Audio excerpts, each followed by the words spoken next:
This is the audio recording for the Government of China. It will be a straight read through for the most part. So let's get into it. Next slide. This is the Great Hall of the People in Beijing. Next slide. Leadership. China has a president who serves as the head of state. This is largely a ceremonial office that holds little political power. The premier is the chief executive and is the highest ranking administrative official in China's government. Next slide. This is Xi Jinping, who is China's current president. Next slide. Sorry. This is Li Keqiang. I believe I'm pronouncing that kind of close. That is China's current premier. Next slide. How leaders are chosen. China's legislature elects the president. The president nominates someone to be the premier, and the legislature confirms him or her. Next slide. Legislature. The National People's Congress is the country's unicameral legislature.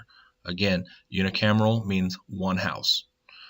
Citizens 18 and over can vote in elections. However, only members of the Chinese Communist Party can be candidates in this communist state. Candidates are selected and approved by the government before the people can vote for them. Members serve 5-year terms. Next slide. This is the Great Hall of the People, where the National People's Congress, meets. Next slide. Legislature. The National People's Congress only meets for 2 weeks a year and mostly just approves decisions already made by the Communist Party. Next slide.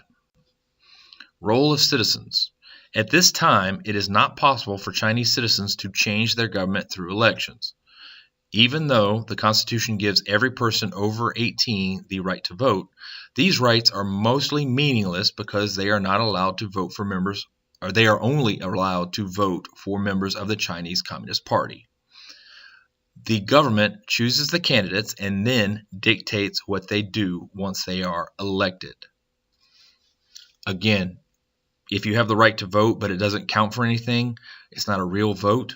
Therefore, it's not a democracy. So make sure you always look to make sure about that. Next slide. Voting in China. Asterisk. Chinese Communist Party is the only legal party, and officially sanctioned candidates run unopposed. That means you're basically only voting for people who already have the job. So it's kind of pointless. Next slide. Role of citizens. China's communist government has a history of violating the personal freedoms of Chinese citizens by denying them basic rights such as freedom of speech and religion. Next slide.